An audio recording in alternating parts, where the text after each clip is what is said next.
Ang mga congressman po ano po ang kumbaga parang, role ninyo madalas nasusuri niyo po ba yung mga budget na dumadating po sa inyong table, pagka siyempre naisabit na po 'yan mula dun sa sa NEP?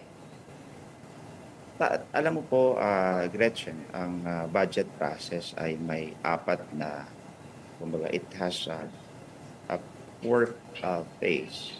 One is the preparation, which is the National Expenditure Program, a product of the executive submitted to the House of Representatives. Sa amin nag-emanate yung budget eh.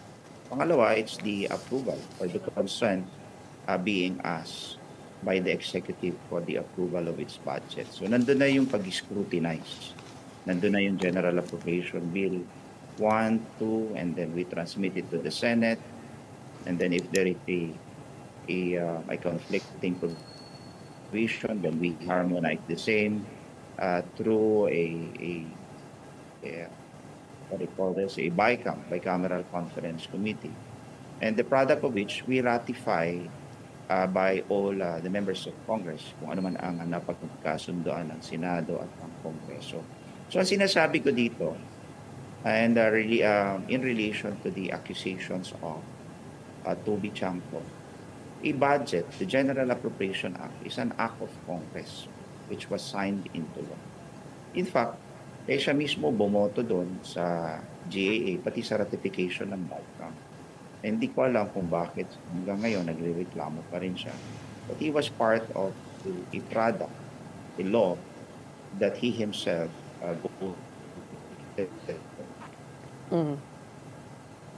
Actually, yun nga ho, no? So you're challenging him to start with his own district before he looks into Congressman Zaldi's. Gretchen, kasi I have this document.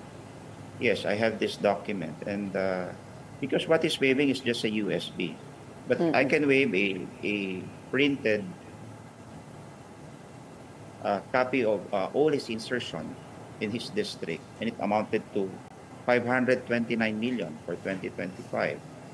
This is his alleged insertion, and some of the projects here were awarded to the two contractors that I mentioned, yung na-involved sa Ghost Project, yung SIMS and St. Timothy.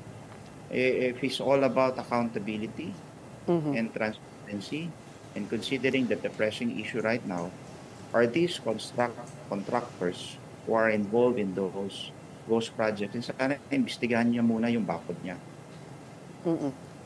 Saan niyo po binabalak ilabas ho yan, yung datos na hawak-hawak po ninyo sa inyong document? I can give this to you. I can even forward it to your Viber or to your staff. So, para man masagot niya at may paliwanag kung bakit. Nandun na kasi yung SIMS eh. Nandun na yung St. Timothy. Inililihis niya yung issue doon sa mga na hindi naman subject of the investigation. But sana natanong niya, he took that opportunity, matanong niya, paano kayo nakakuha ng kontrata sa aking distrito? Tinulungan ko ba kayo? Hindi. Flood mitigation din yung, flood control din yung i-implement ng SIMS at ng St. Timothy sa kanyang distrito.